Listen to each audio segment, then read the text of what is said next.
eu vou mostrar para vocês hoje aqui como que a arqueologia ela me ajuda a ilustrar a Bíblia Sagrada. Eu trouxe um artefato aqui, uma réplica, é claro, lá da Turquia, lá de Istambul. É uma réplica e eu vou mostrar a vocês de todo o museu. Quando eu vi isso aqui, eu falei, eu tenho que comprar isso aqui. Eu comprei lá no Museu de Istambul, no Museu Arqueológico, e você vai entender até o final do sermão por que de tantas réplicas da lojinha do museu, eu escolhi esta aqui e como ela pode me ajudar a entender melhor a passagem da Bíblia Sagrada que nós vamos ler, tá bom? Se você tiver uma Bíblia aí, acompanhe comigo. Em Mateus, capítulo 15, versículos 21 em diante, traz a história da mulher cananeia. Aí na minha Bíblia diz assim, vou ler para vocês. Saindo dali, Jesus foi para as regiões de Tiro e Sidom. E eis que uma mulher cananeia, que tinha vindo daqueles lados, clamava, Senhor, filho de Davi, tenha compaixão de mim. Minha filha está horrivelmente endemoniada. Jesus, porém, não lhe respondeu palavra. Então seus discípulos, aproximando-se, disseram, mande-a embora, porque vem clamando atrás de nós, ou gritando atrás de nós. Mas Jesus respondeu, eu não fui enviado, senão as ovelhas perdidas da casa de Israel. Ela, porém, veio e o adorou, dizendo, Senhor, me ajude. Jesus respondeu, não é correto pegar o pão dos filhos e lançá-lo aos cachorrinhos? A mulher disse, é verdade, Senhor, pois os cachorrinhos comem das migalhas que caem da mesa de seus donos. Então Jesus exclamou, mulher, que grande fé você tem.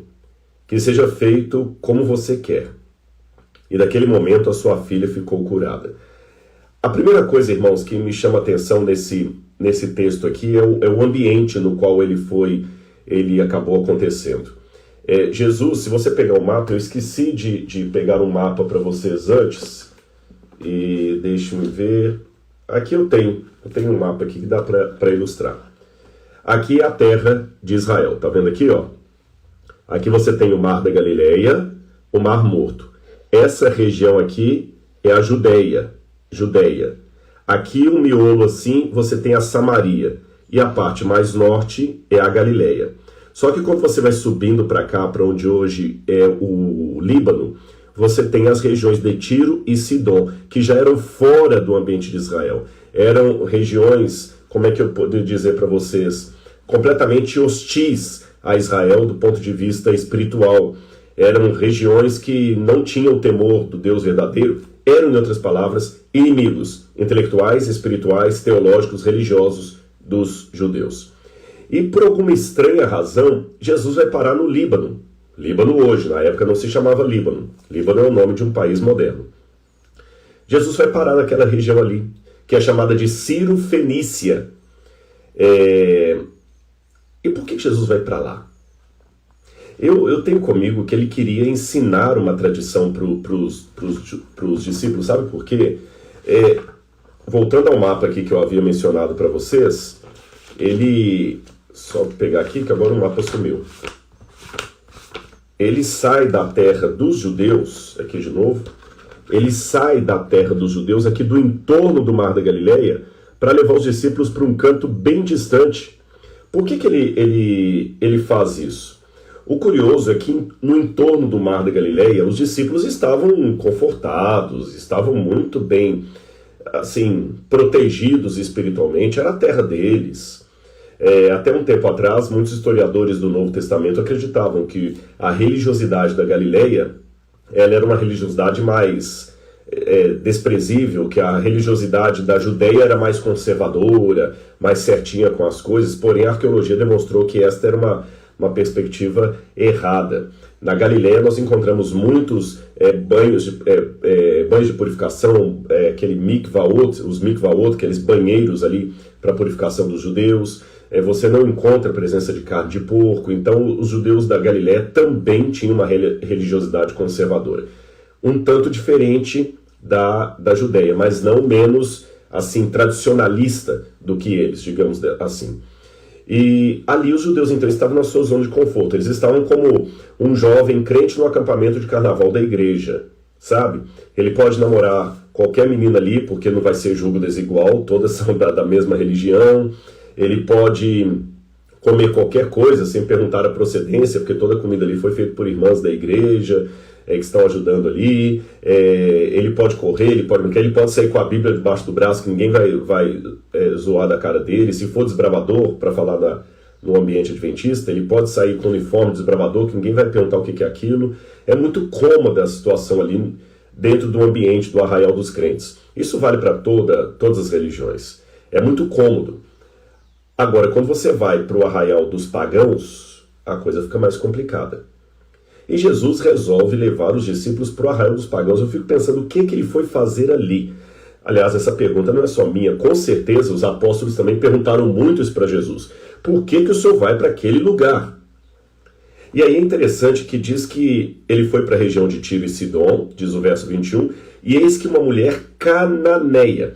É interessante, eu tenho um amigo, o pastor Ronald, ele é pastor da Assembleia de Deus, e ele um dia mandou para mim um sermão que ele havia feito sobre essa parte da Bíblia, e ele chamou a atenção de uma coisa que eu não tinha antes notado. Quando você vai na versão de Marcos ameniza um pouco a coisa. Marcos diz assim, olha, capítulo 7 de Marcos, versículos 24. Levantando-se Jesus, saiu dali e foi para as terras de Tiro e Sidom. Tendo entrado numa casa, não queria que ninguém o soubesse onde ele estava. No entanto, ele não pôde ocultar-se, porque uma mulher, cuja filhinha estava possuída de espírito imundo, logo ouviu falar a respeito de Jesus. Ela veio e se ajoelhou aos pés dele. Esta mulher era estrangeira, de origem sírio-fenícia. Marcos dá uma interpretação interessante. Se Jesus entrou numa casa, é porque Jesus já tinha discípulos ali. Essa parte até o pastor Ronald não atentou nele, atentou a questão do título da mulher. Mas eu me chamei a atenção quando eu fui comparar os dois versículos, os dois evangelistas.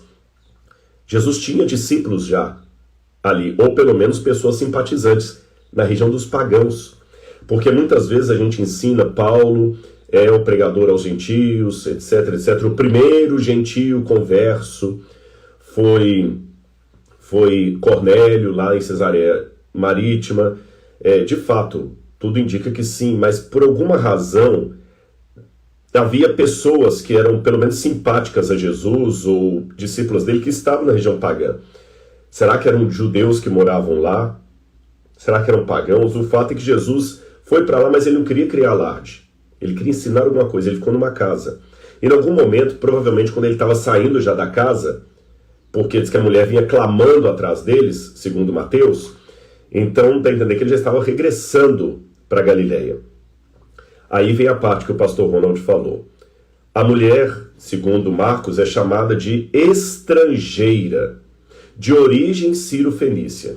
Estrangeira, ela não é dos nossos.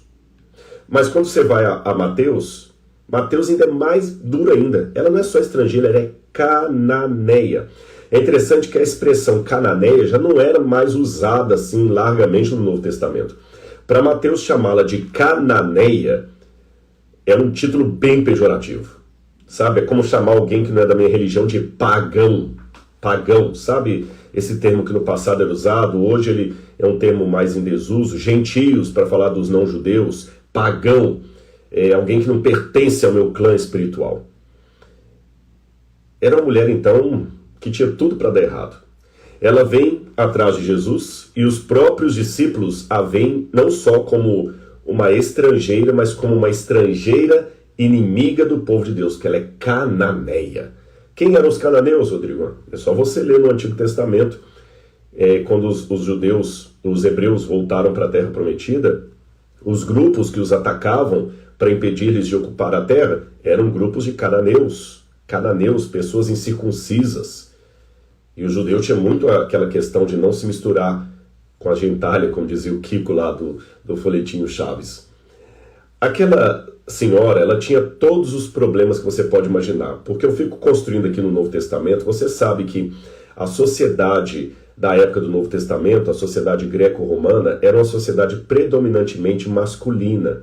Eu sei que ainda há uma discussão hoje sobre o papel da mulher na sociedade, etc., que muitas mulheres não têm a posição que os homens têm, os direitos que os homens têm. Eu estou falando homens mesmo, não homens humanidade, né?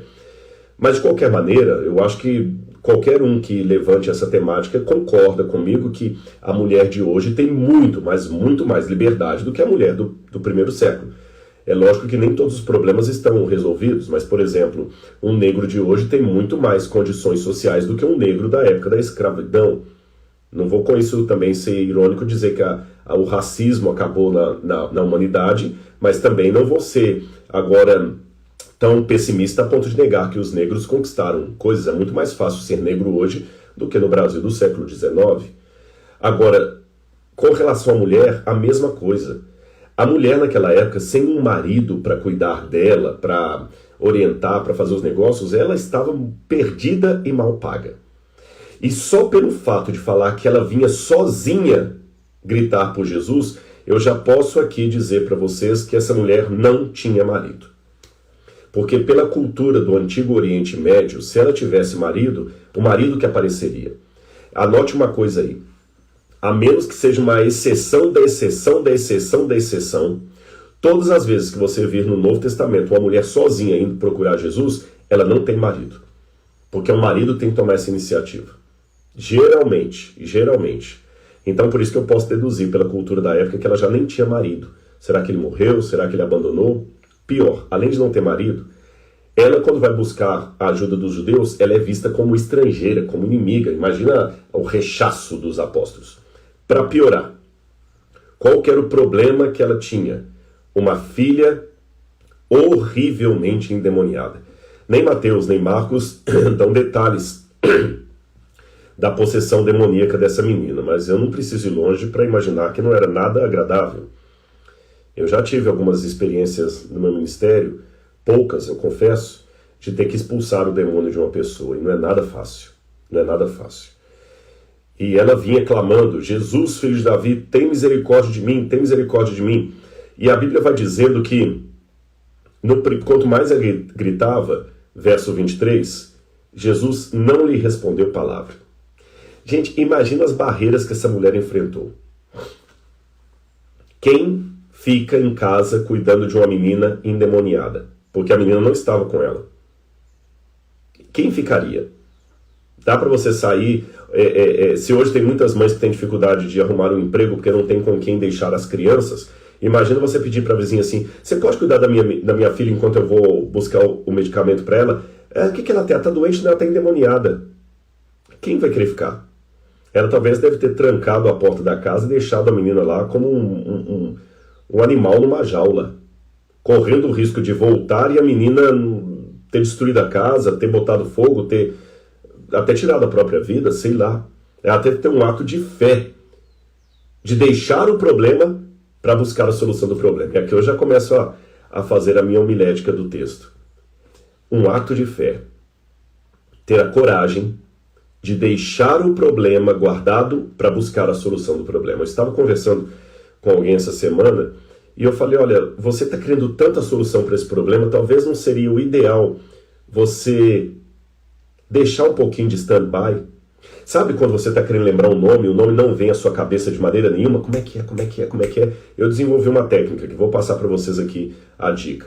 Quando o nome não me vem à cabeça, vamos supor que eu quero lembrar o nome, estou com o título aqui, D.A. Carson, que é um teólogo evangélico muito famoso na América. Vamos supor que eu esquecesse do nome do D.A. Carson. Sabe o que eu faço? Falo assim, gente, vamos continuar conversando, daqui a pouquinho o Google funciona. Gente, é batata, não dá 3, 4 minutos, o nome do Carson vem. Mas enquanto mais eu fico insistindo para lembrar, não vem. A hora que eu deixo de lado, ele aparece. Ou seja, parece que na vida, às vezes a solução para um problema está em você deixá-lo em stand-by, aí a solução aparece. No caso dessa mulher, ela teve que deixar a filha endemoniada em casa para ter o ato de fé de ir atrás de Jesus. Não era fácil. Agora, quando ela chega, Jesus não lhe respondeu palavra. Gente, isso aqui é terrível.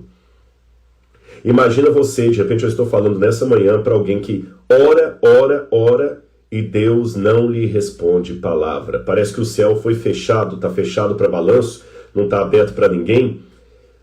E só falta as nuvens baterem lá e uma voz gritar lá de cima: não vou com sua cara. Por que Deus não responde?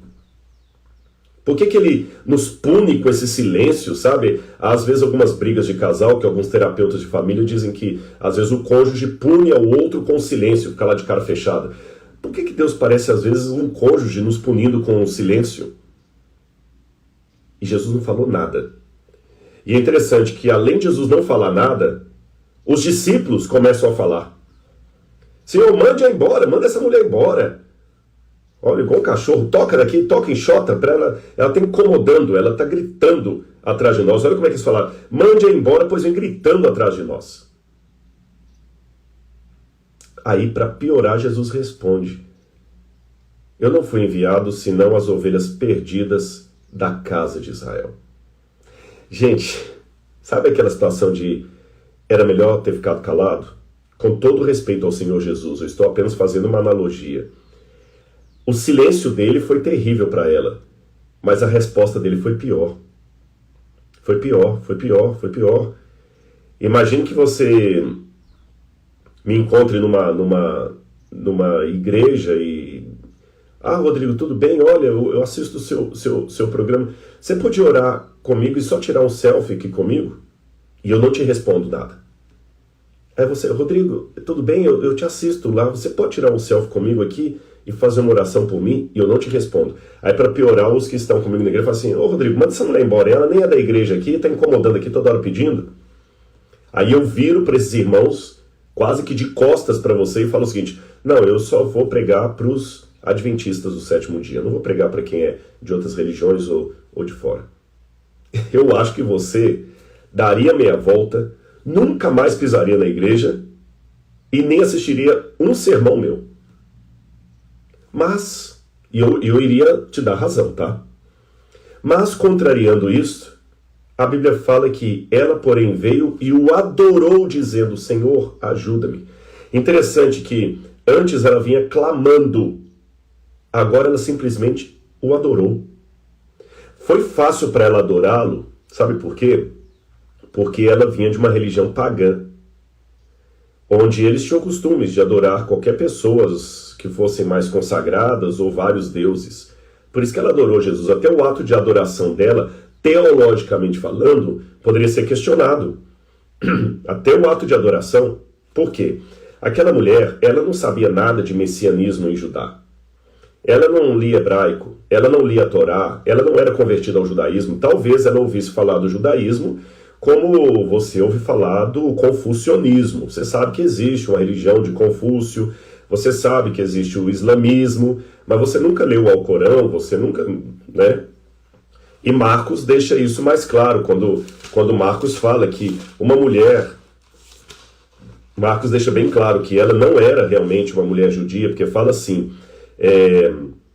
porque uma mulher cuja filhinha estava possuída de espírito imundo, logo ouviu falar a respeito de Jesus. Então ela viu os vizinhos ali comentando. Por isso que ela correu. Não é porque ela já tinha. Ela é diferente. Essa mulher aqui é diferente de Ana, de Simeão, que estudavam as profecias, sabiam que o Messias estava vindo, e quando viram a criança pelo Espírito de Deus, reconheceram que aquela criança era o cumprimento das profecias do Antigo Testamento. Não, ela não sabia de nada disso. Ela estava adorando porque todo mundo que tem poder mágico, eu vou adorar. Interessante. Eu sou muito precioso com a ortodoxia, podem ter certeza disso. Mas na minha ortodoxia, pelo refino da doutrina, de falar aquilo que a Bíblia apresenta, até com muita ênfase, muita força, existe um espaço que parece contraditório, mas não, ele é paradoxal, mas não contraditório, em que eu tenho que respeitar a espiritualidade daquele que não entendeu ou concordou com a minha ortodoxia. Por isso que hoje, até que tudo seja resolvido, até que Apocalipse capítulo 18 se cumpra, o que é Apocalipse capítulo 18, assista o programa Evidências, em breve você entenderá. Mas até que aquela profecia se cumpra, hoje é impossível determinar quem é de Deus, quem é do diabo, apenas pela ortodoxia religiosa. Porque Deus tem sinceros, mesmo naquele ambiente que eu considero uma heresia. É uma facada no ego teológico, mas eu tenho que admitir isso. Por isso que o meu papel é testemunhar e pregar a verdade como eu concordo com ela, mas não posso julgar. Aquela mulher adorou a Jesus. E outra coisa que me chama a atenção, você geralmente adora depois que você tem a dádiva alcançada. A filha dela não tinha sido curada ainda, e mesmo assim ela adorou, quer dizer, o muito obrigado veio antes do favor concedido. Aí Jesus deu uma resposta para ela. Não é correto tirar o pão dos filhos e jogá-lo aos cachorrinhos? Eles são os filhos, você é cachorrinho. Puxa, outra facada. Imagina que naquela cena que eu construí hipoteticamente na porta da igreja, você veio tirar uma foto comigo, eu te dei aquela resposta, aí eu ainda falo o seguinte, você é cachorro, eu não vou tirar o pão dos filhos e vou dar para um cachorro como você. É interessante que a palavra cachorro em hebraico, Kalev, que a gente portuguesa por Caleb, Kalev em hebraico, Ka é junto de, é uma preposição. Tem três preposições básicas no hebraico bíblico, a be, que e le. E a que a gente fala ka, dependendo da forma que você está construindo ali, é a preposição junto a, com. E lev é coração, então kalev, aquele que está junto ao coração. Eu ainda não tenho muito bem fechado isso, porque eles chamavam cachorro de alguém que está junto ao coração. E eu, como amo cachorro, para mim é a definição mais clara mesmo, que o cachorrinho é aquele que está ali. Ele gosta de você se você está vestido, está pelado, se você está bem vestido, se você está usando perfume de grife ou não está usando perfume de grife. O cachorrinho está com você ali. Ele não desampara você, ele não julga você. Mas, por alguma razão, os judeus não tinham o costume de ter cachorros de estimação. O cachorro era considerado, na Bíblia Sagrada, sempre um animal selvagem, um carniceiro, sabe? Tipo um abutre ou um urubu pra gente. Ninguém cria em sã consciência. Pode até ter um caso, eu já ouvi alguém criando urubu-rei no YouTube. Mas normalmente o urubu não é um animal que você vai ter de estimação, que você vai a um pet shop comprar urubu, ração para urubu, junto com a ração a ração de gato e de cachorro. E tá aí, a gente poderia fazer uma ração para gato sabor rato. Seria interessante. Eu rio até de mim mesmo, viu, gente? Mas como eu estava dizendo para vocês, ninguém cria um urubu. Então o urubu é um animal odioso, ele tem um papel muito bom, porque ele limpa, eu sei que tudo isso, os ambientalistas falam da importância do urubu para o meio ambiente, mas ninguém tem urubu de estimação. Então chamar alguém de urubu não é nenhum respeito.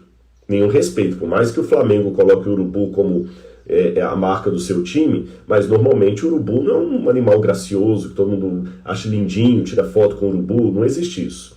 O cachorro também, no tempo bíblico, dentro do povo de Israel, era a mesma coisa. O cachorro era tido como um carniceiro, animal que come carniça, que come resto de caça, porque ele nem sabe caçar, ele come o resto da caça do outro. Lembra que a história de Jezabel, quando ela morre, diz que os cachorros vieram comer a carne dela. Quando Jesus conta a parábola do rico e Lázaro, para mostrar a humilhação de Lázaro, diz que os cachorros iam lamber-lhe as feridas. No Apocalipse, quando vai falar da Nova Jerusalém, fala assim, do lado de fora ficam os cães e toda coisa detestável. Então, por mais que eu ame a Bíblia e goste de cachorro, eu tenho que admitir que na Bíblia, apesar do nome Kalev significar aquele que está junto ao coração, a imagem do cachorro não é muito boa. Acho que Golias também, que falou assim, será que eu sou um cão para você mandar um verme desse lutar comigo aqui, que era Davi, etc. Então, quando Jesus falou, não vou tirar o pão dos filhos e lançar nos cachorrinhos, ou seja, você está na parte desprezível.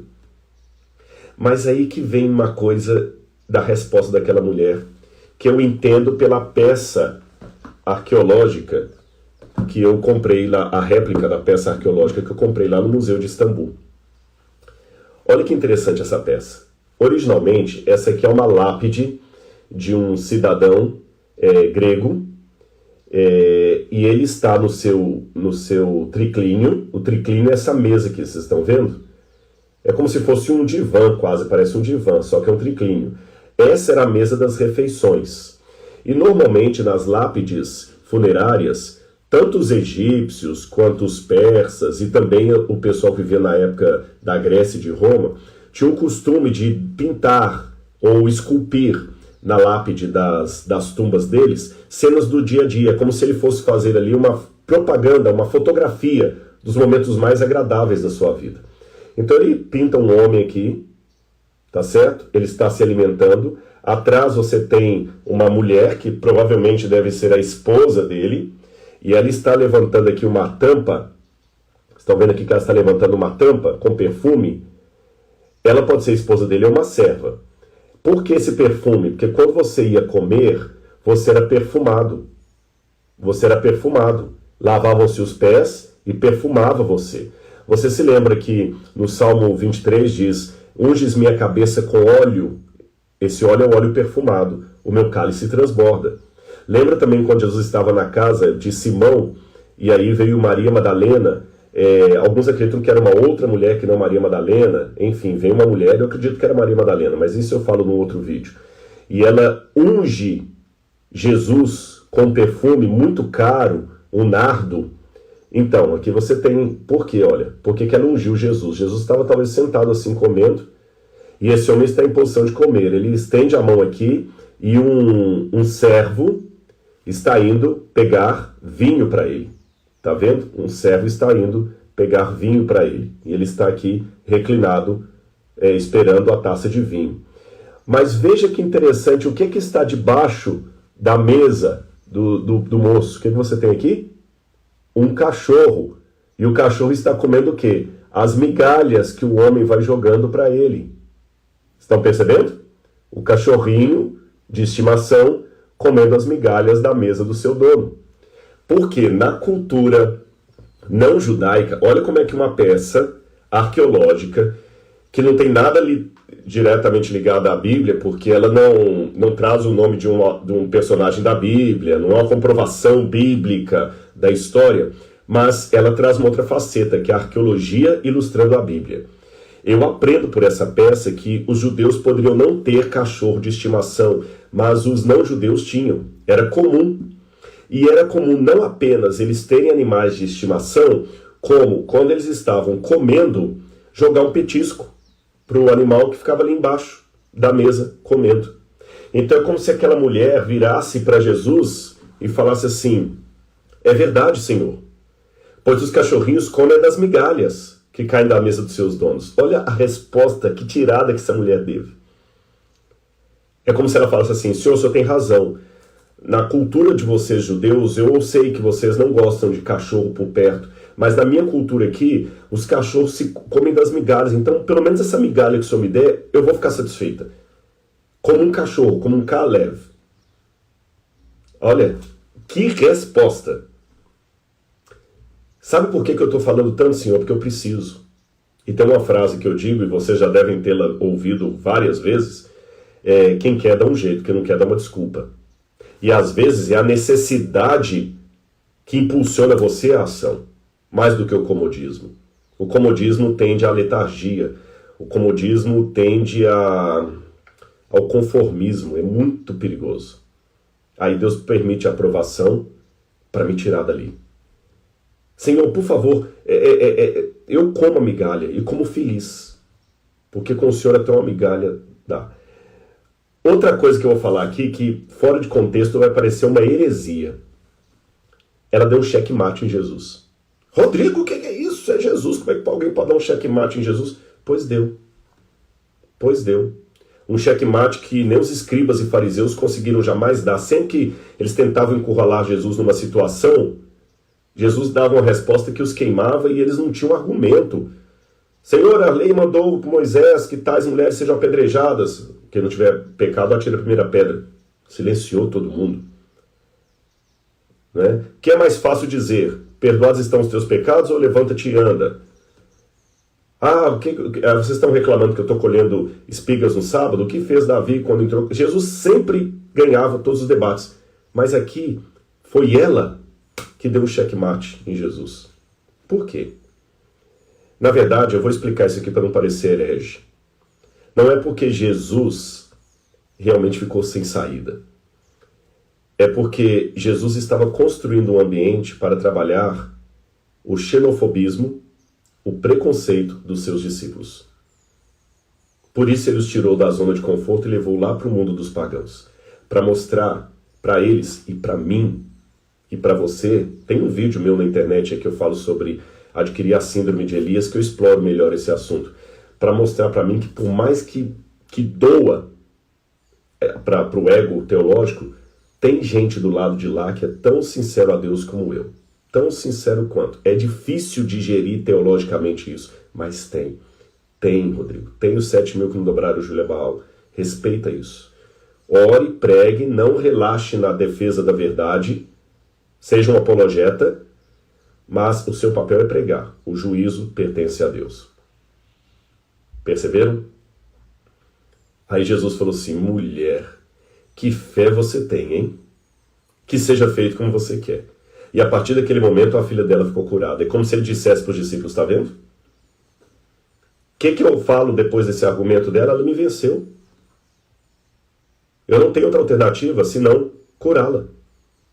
Quando eu venci os escribas e fariseus lá perto do templo com a questão da mulher adúltera, eles que tiveram que cair fora e não falar mais nada. Quando eu venci Satanás no deserto, ele teve que cair fora. Mas aqui, ela é que me venceu. Eu não tenho outro argumento senão atendê-la. O diabo lá no deserto não tinha outro argumento senão me obedecer e cair fora. Aqueles homens não tinham outro argumento senão me obedecer e ir embora calados. Aqui eu não tenho outro argumento senão atender o que ela está pedindo. Vocês perceberam, pessoal? Existe fé fora de Israel. Existe vida espiritual fora da minha igreja. Mas é aí que eu fico triste, porque às vezes eu vejo assim, alguns católicos demonizando os crentes e alguns crentes demonizando os católicos. Eu acho que não é por aí, não. E olha que quem está falando isso tem uma convicção doutrinária, teológica muito bem estabelecida e muito bem argumentada. Eu sei em que eu acredito e em quem eu acredito. Mas eu também sei que há pessoas que estão entendendo diferente de mim, que podem amá-lo tanto quanto eu. E de repente ele pode quebrar as minhas pernas, me tirando da Galileia, me levando para o mundo pagão e mostrando uma mulher cananeia, idólatra, tendo uma fé tremenda. Porque os cachorrinhos comem das migalhas das mesas dos seus donos. Que lindo, não é? Quando eu vi, agora você entende, se você estivesse no meu lugar e você visse essa réplica, você a compraria também. Eu quero ser um cachorrinho comendo as migalhas de Jesus, um Caleb, que fica com ele sempre. Meus irmãos, quantas barreiras essa mulher enfrentou? E ela foi firme até o final. Agora, interessante, muitas pessoas na metade do caminho aqui teriam desistido. Os discípulos de Jesus não deram um bom testemunho de Jesus, e nem por isso ela desistiu de correr atrás de Jesus. A dificuldade dela poderia tê-la feito ficar presa em casa, questionando, onde está Deus? Mas ela saiu, ela foi atrás. E desde aquele momento, a filha dela ficou curada. Eu não anunciei tão previamente que eu faria esse sermão hoje. Eu decidi isso há pouco tempo agora. Mas de repente eu estou pregando esse sermão para alguém que está com um grande problema. É terrível. Às vezes lutar contra uma depressão, um ente querido que está doente, que está endemoniado de certa forma, está tirando a sua paz. Eu não sei qual é o seu problema. Mas eu quero, em nome de Jesus, orar por mim e por você. Em nome daquele mesmo Jesus que curou essa mulher. Agora, você está também humilde o bastante para aceitar ser um cachorrinho e não ter o título de filho que ele está dando para os outros? Precisamos ter perseverança e humildade espiritual para conseguir a nossa cura. Então prostre-se agora diante de Jesus e o adore. Coma as migalhas que ele lhe der, que ele nos der, porque elas serão mais saborosas e satisfatórias do que todo o pão desse mundo. Que Deus abençoe muito a sua vida. E se você ainda não é um inscrito, inscreva-se no canal e ative o sininho. Assim você será avisado de todos os vídeos. Compartilhe também com os seus familiares e amigos e deixe o seu joinha, pois isso é muito importante para nós.